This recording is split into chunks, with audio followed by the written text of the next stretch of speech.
Hello everyone, this is lecture number 7 on guardian and wards act. इसके अंदर आज हम डिस्कस करेंगे हमारे पास सेक्शन नंबर 14। सेक्शन नंबर 14 बात करता है simultaneous proceedings in different courts. मतलब simultaneous proceedings in different courts मतलब मुख्तलिफ कोर्ट्स के अंदर अगर प्रोसीडिंग्स चल रही हो। सिम्युलटेनियस वर्ड है, सिम्युलटेनियस। सिम्युलटेनियस मीन्स एक साथ, ठीक है, एक साथ या हमारे पास एक ही वक्त या फिर एक ही वक्त पर, ठीक है, एक साथ या एक ही वक्त पर, एक साथ या एक ही वक्त पर मुख्तलिफ कोर्ट्स के अंदर ये प्रोसीडिंग्स चल रही हो तो फिर क्या प्रोसीजर होगा, आइए उसको देख लेते हैं। सब सेक्शन 1 बात करता है, सबसेक्शन 1 बात करता है if proceedings for the appointment or declaration of a guardian of a minor are taken in more courts than one. अगर कोई भी प्रोसीडिंग्स है अपॉइंटमेंट या फिर डिक्लेरेशन, गार्जियन हमारे पास गार्जियन के डिक्लेरेशन के माइनर जो है कोई शख्स, ठीक है, उसके गार्जियन की अपॉइंटमेंट, ठीक है, अपॉइंटमेंट या फिर उसके डिक्लेरेशन के लिए अगर कोई प्रोसीडिंग्स चल रही है, ठीक है, जो कि एक से ज़्यादा कोर्ट्स में चल रही है। फॉर एग्जांपल कोई प्रोसीडिंग्स, कोई माइनर है हमारे पास, ये जो माइनर है बी, ये क्या है, ये माइनर है, क्या है, ये माइनर है, मतलब ये क्या है, वार्ड है, ठीक है। इसकी कस्टडी के लिए हमारे पास ए ने केस फाइल किया हुआ है, कहाँ पर, हमारे पास मीरपुर खास में किया, हैदराबाद कोर्ट में किया और कराची कोर्ट में भी फाइल किया। अब कौन सी कोर्ट में चले ये कौन डिटरमाइन करे, ठीक है। आइए इसको आगे देख लेते हैं। Each of those courts shall on being apprised of proceedings in other court और courts stay the proceedings before itself. अब क्या है, ए ने जो है ना कि हमारे पास बी की कस्टडी के लिए कौन सी कोर्ट में फाइल किया, मीरपुर खास कोर्ट में फाइल किया, ठीक है, हैदराबाद में किया और कराची में किया, ठीक है। अब ये जो कोर्स हैं, तीनों कोर्स, ठीक है, ये कितने कोर्स हैं, 3 कोर्स हैं, 1, 2 और 3। अब इन तीनों कोर्स में जब इन कोर्स को पता चलेगा, मतलब इनको क्या होगा, अप्राइज्ड, एक यहाँ पर वर्ड इस्तेमाल हुआ है, ठीक है।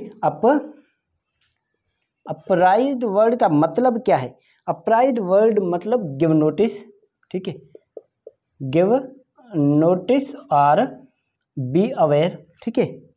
हमारे पास क्या है ना, मेक अवेयर, अगर कोई किसी से हमारे पास अवेयर हो जाता है किसी बात से, ठीक है। अप्राइज्ड होती हैं कोर्ट, मीरपुर खास कोर्ट अप्राइज्ड हो गई, हैदराबाद कोर्ट जो है अप्राइज्ड हो गई और कराची कोर्ट भी अप्राइज्ड हो गई। मतलब इनको पता चल गया कराची वाली कोर्ट को कि ये इसकी कस्टडी के लिए तो इन्होंने, ए ने हैदराबाद में केस फाइल किया है और मीरपुर खास में भी किया है, ठीक है। और मीरपुर खास कोर्ट को पता चला कि इसने तो हैदराबाद में कराची में भी किया है और हैदराबाद वाली कोर्ट को पता चला कि इसने मीरपुर खास और कराची में भी किया है, ठीक है। तो इस सूरत में क्या करेगी कोर्ट, तो उस सूरत में कोर्ट जो है उस प्रोसीडिंग्स को स्टे कर देगी। क्या कर देगी, उस प्रोसीडिंग्स को स्टे कर देगी, ठीक है। स्टेप हमारे पास provisions guardian and wards act के अंदर सेक्शन 14 के तहत होते हैं, ठीक है, स्टे होता है। यहाँ तक बात क्लियर है। ये हो गया हमारे पास सब सेक्शन 1। सब सेक्शन 2 क्या बात करता है, सब सेक्शन 2 बात करता है if the courts are both or all subordinate to the same high court.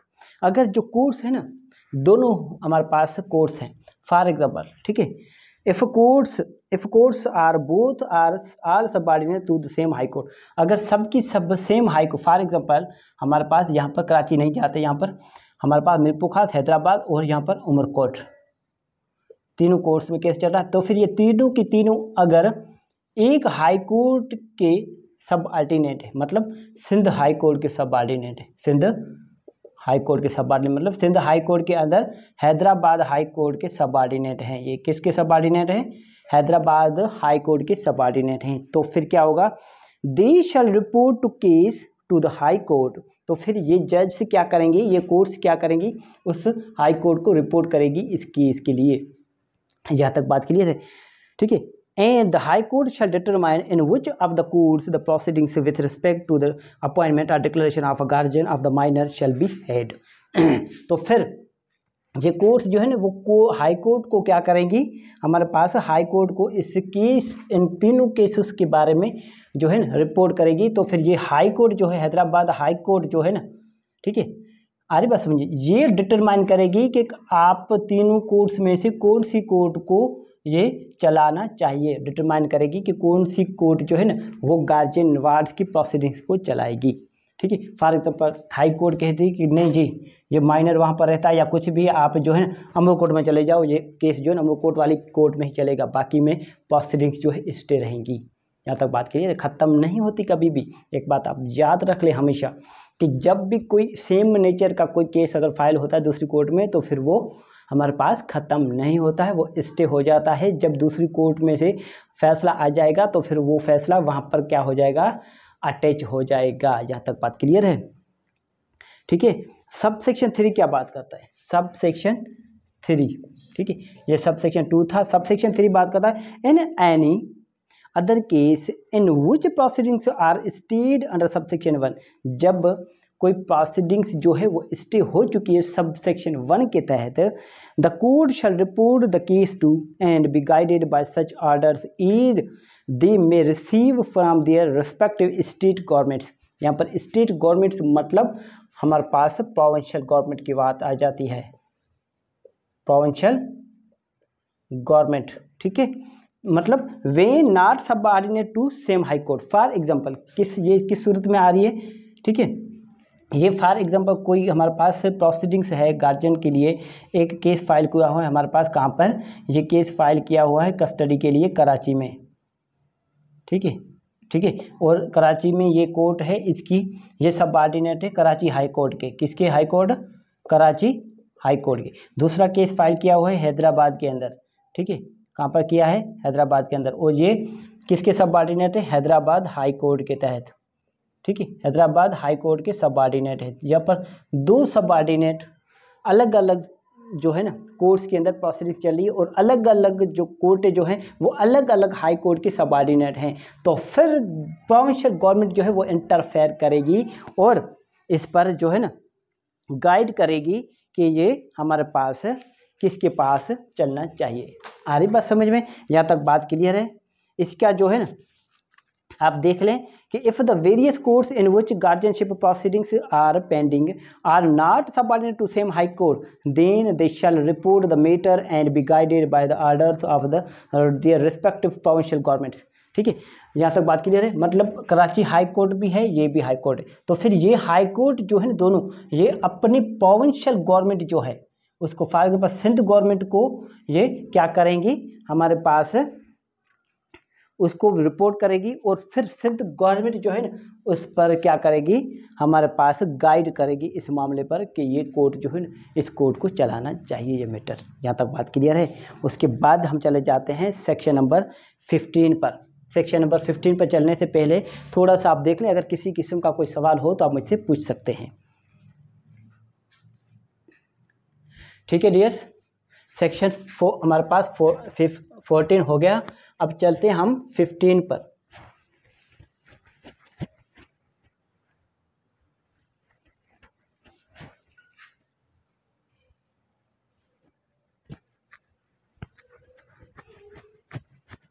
अब सेक्शन 15 क्या बात करता है? 15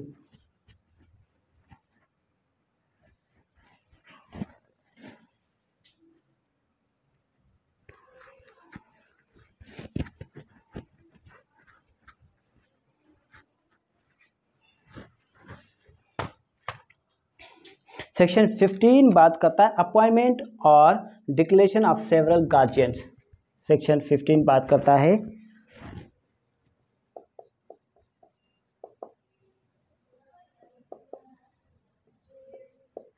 अपॉइंटमेंट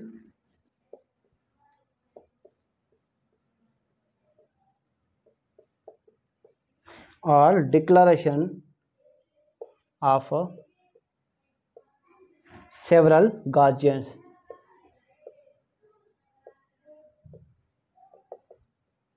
सेवरल गार्जियंस मतलब अब यहाँ पर मुख्तलिफ किस्म की गार्जियंस हैं, ठीक है, एक से ज़्यादा जो है गार्जियन हैं, ठीक है, सरपरस्त आला ज़्यादा आ गए, ठीक है।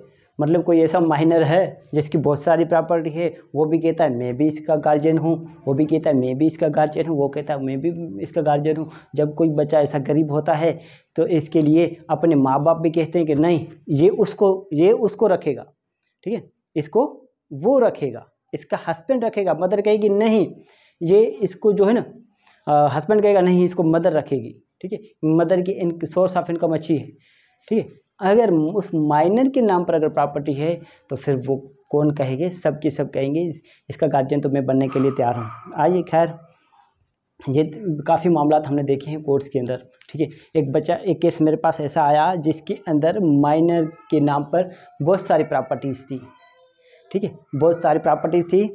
तो उसके लिए यकीन करें हमारे पास 6 गार्जियंस आ गए, ठीक है। 1-2 मामे आ गए, ठीक है। एक हमारे पास 2-3 मेरे ख्याल चचे आ गए। एक उसका जो है ना जो उसका जो मदर थी उसका भाई आ गया, ठीक है। मतलब मामे, मतलब 2 मामे आ गए, ठीक है। एक जो मतलब उसके मतलब अलग अलग जो रिश्तेदार वो जो है ना आ गए, ठीक है, कि ये इसका मैं गार्जियन, इसकी जो है ना वेलफेयर के लिए मैं बेहतर हूँ सबसे, वो कहता है मैं बेहतर हूँ। सबकी एक जैसी एविडेंस, सब जो है कोर्ट पे कंफ्यूज किसको बचा दिया जाए। यहाँ तक बात क्लियर है। तो आइए इसका सब सेक्शन 1 देख लेते हैं। Sub section 1, if the law to which the minor is subject admits of his having 2 or more joint guardians of his person or property or both। जब कोई भी गार्जियन, जब कोई भी माइनर इस बात को किसी कौन से कानून के तहत, मतलब सब्जेक्ट, मतलब जिस कानून के तहत वो, मतलब माइनर जो है ना वो जिस कानून के तहत आ रहा है, फॉर एग्जांपल सब्जेक्ट का मतलब होता है कि कौन से कानून के तहत, ठीक है। आगे बात है, if the law to which minor is subject, ठीक है, जिस कानून के तहत जो माइनर आ रहा है, मतलब जो ज़रूरी हमारे पास ज़रूरियात हैं उनके मुताबिक, एडमिट्स ऑफ हिज हैविंग 2 और मोर जॉइंट गार्जियंस, और कोर्ट में आकर ये कहता है कि मेरे जो है ना, एडमिट्स करता है कि 2 या 2 से ज़्यादा इसके गार्जियंस हैं, तो कोर्ट क्या कर सकेगी, of his guardian of his person और प्रॉपर्टी। गार्जियन 2 किस्म के होते हैं ना, आपको पता है, आप भूल ना जाएं, ठीक है। एक पर्सन, ठीक है, एक गार्जियन होता है पर्सन का और दूसरा होता है प्रॉपर्टी का, बस, ठीक है। 2 मकसद के लिए गार्जियन अपॉइंट हो सकता है, एक तो पर्सन के लिए हो सकता है, मतलब वार्ड के लिए, दूसरा प्रॉपर्टी के लिए हो सकता है, जो माइनर वार्ड की प्रॉपर्टी है उसके लिए, ठीक है।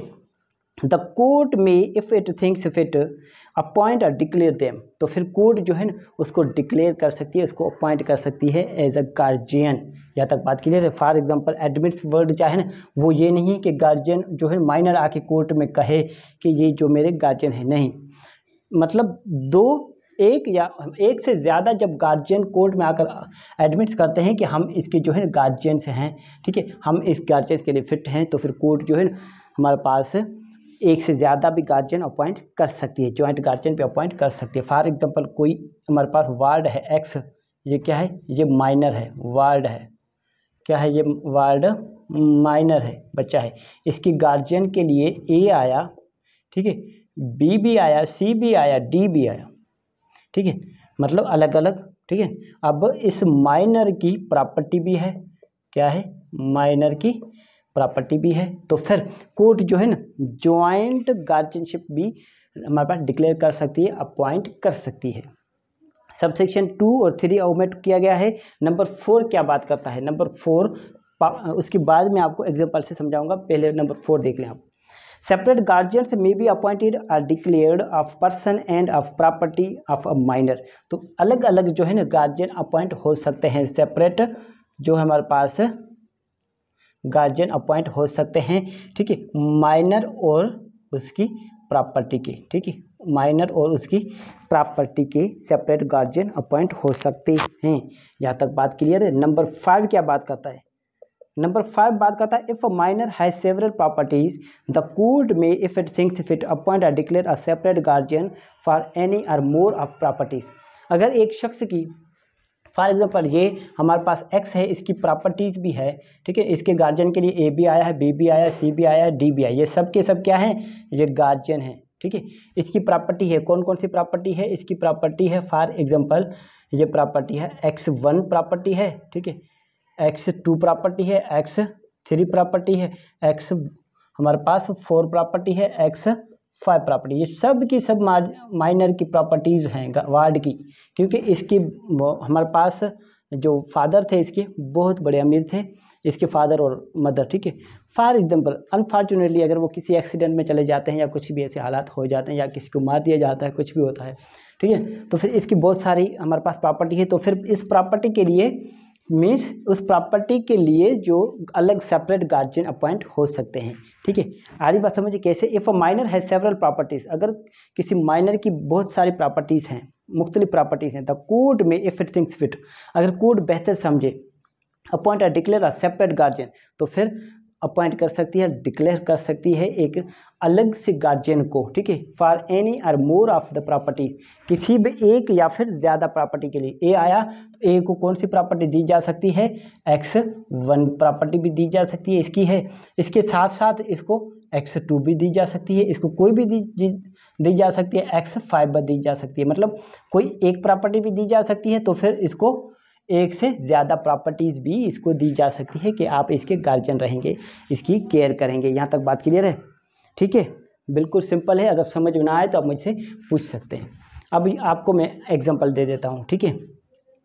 अब मतलब ये गार्जियन है सब, ए बी ये गार्जियन है, ठीक है, ये बी भी गार्जियन है, सी भी गार्जियन है और ये डी भी गार्जियन है। अब इसकी प्रॉपर्टी कितनी है हमारे पास, एक्स की x1, x2, x3, x4, x5, ठीक है।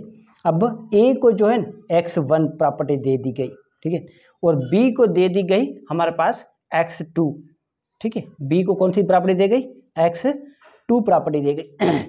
सी को क्या दे दिया गया, सी को इसका माइनर खुद जो है दे दिया गया, माइनर मतलब वार्ड दे दिया गया, ठीक है, वार्ड दे दिया गया मतलब माइनर दे दिया गया। डी को क्या दे दिया गया हमारे पास, x जो है x3 प्रॉपर्टी दे दी गई, x4 प्रॉपर्टी दे दी गई और x5 प्रॉपर्टी दे दी गई। मतलब इसको 3 प्रॉपर्टी दी गई, 1 2 3, ठीक है।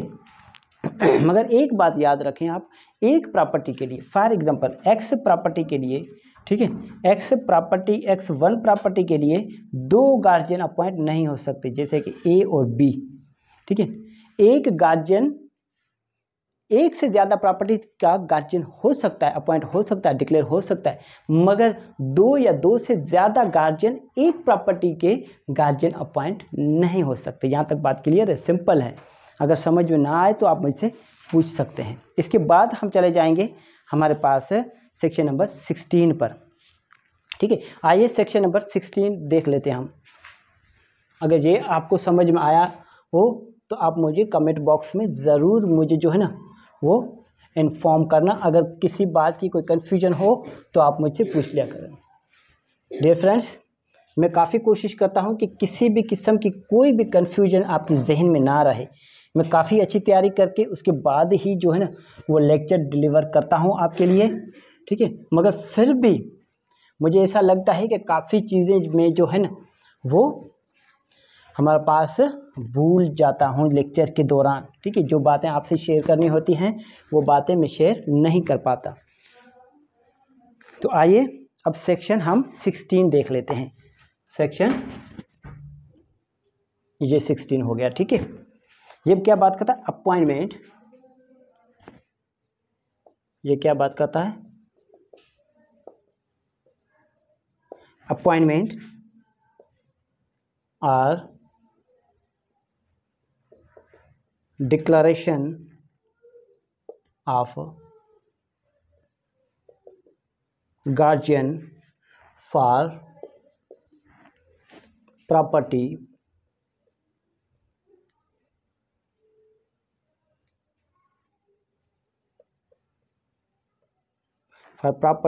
beyond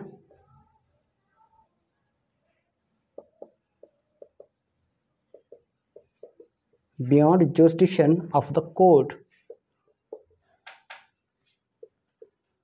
beyond jurisdiction of the court। ये क्या बात करता है कि अपॉइंटमेंट और डिक्लेरेशन ऑफ गार्जियन, किसी भी हमारे पास गार्जियन की अपॉइंटमेंट या डिक्लेरेशन का जब बात आ जाती है फॉर अ प्रॉपर्टी, किसी भी प्रॉपर्टी, ये सिर्फ बात करता है प्रॉपर्टी की, फॉर प्रॉपर्टी, ठीक है। Beyond jurisdiction of the court, जब कोई ऐसी कोर्ट जिसका कोई इख्तियार नहीं था उसने अपॉइंट कर दिया। अब क्या होगा, आइए देख लेते हैं हम।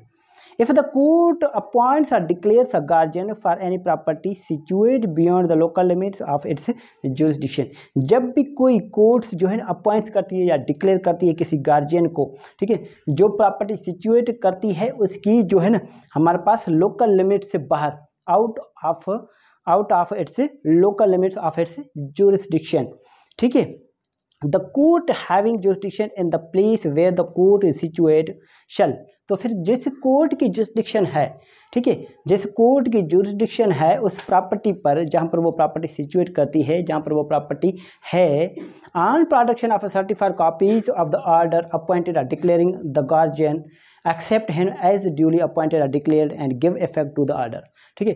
तो फिर दूसरी कोर्ट ने अपॉइंट कर लिया, अब जो प्रॉपर्टी जो है ना वो जो हमारे पास लोकल लिमिट्स से जुरिसडिक्शन से बाहर है, तो फिर जिस कोर्ट की जुरिसडिक्शन में लोकल लिमिट्स में वो प्रॉपर्टी सिचुएट करती है उस कोर्ट में क्या किया जाएगा, यहाँ से सर्टिफाइड ट्रू कॉपी ऑर्डर के लेकर वहाँ पर पेश किया जाएगा। जब वो ऑर्डर वहाँ पर पेश किया जाएगा तो फिर वो उसको क्या करेगी, हमारे पास अपॉइंटिंग और declaring the guardian accept him as duly appointed और डिक्लेयर, तो फिर उसको जो है ना वो कबूल करेगी कि वो ड्यूली मतलब मुनासिब तरीके से, कि वो ठीक मतलब अच्छे तरीके से वो उसको अपॉइंट किया गया, डिक्लेयर किया गया गार्जियन को, उसको तस्लीम करेगी।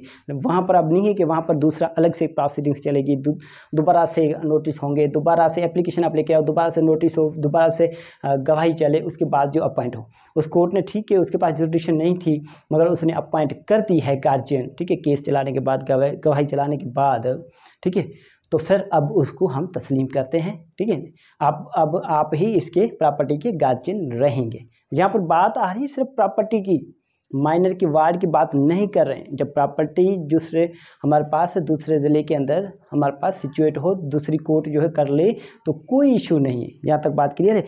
आइए मैं आपको इस पर समझा देता हूँ। फॉर एग्जांपल कोई एक्स है, क्या है एक्स, एक्स एक वार्ड है, क्या है वार्ड मतलब माइनर है, बच्चा है छोटा, ठीक है। इसकी प्रॉपर्टी है कहाँ पर, इसकी प्रॉपर्टी कहाँ पर है, इसकी प्रॉपर्टी है हमारे पास मीरपुर खास के अंदर, ठीक है, और इसकी प्रॉपर्टी है हैदराबाद के अंदर, ठीक है। हैदराबाद के अंदर जो फॉर एग्जांपल हमारे पास है दो कोर्ट्स हैं, एक कोर्ट है हमारे पास हैदराबाद कोर्ट, ठीक है, और दूसरी है मीरपुर खास कोर्ट, ठीक है। थोड़ा एग्जांपल आपको इजी करके समझाता हूँ, ठीक है। अब कोई ए आता है, ठीक है, किस कोर्ट में, मीरपुर खास कोर्ट में, कि मुझे एक्स की जो प्रॉपर्टी है, एक्स की क्या है, एक्स की जो प्रॉपर्टी है उसका गार्जियन अपॉइंट किया जाए। इस कोर्ट ने एविडेंस रिकॉर्ड करने के बाद, एडमिशन के बाद नोटिस किया, नोटिस के बाद जो है ना वो इसको ए को अपॉइंट कर लिया, ठीक है। मगर वो प्रॉपर्टी कहाँ पर सिचुएट है, प्रॉपर्टी सिचुएट है हैदराबाद जुरिसडिक्शन के अंदर। तो फिर अब ए क्या करेगा, इस कोर्ट से सर्टिफाइड ट्रू कॉपी लेगा, CTC लेगा, सर्टिफाइड ट्रू कॉपी, और इस सर्टिफाइड ट्रू कॉपी को लेकर हैदराबाद कोर्ट के अंदर पेश करेगा और हैदराबाद की कोर्ट उसको एक्सेप्ट करेगी, ठीक है, उसको एक्सेप्ट करेगी as a duly passed order, passed duly, ठीक है, एज ड्यूली अपॉइंटेड और डिक्लेयर्ड। यहाँ तक बात क्लियर, सिंपल है बहुत। अगर फिर भी आपको समझ ना आए तो आप मुझसे पूछ सकते हैं। आज हमने डिस्कस किया हमारे पास जो है सेक्शन 16 तक, सेक्शन 16 तक अगर किसी किस्म की कोई भी कन्फ्यूजन हो आप मुझसे पूछ सकते हैं। Thank you so much.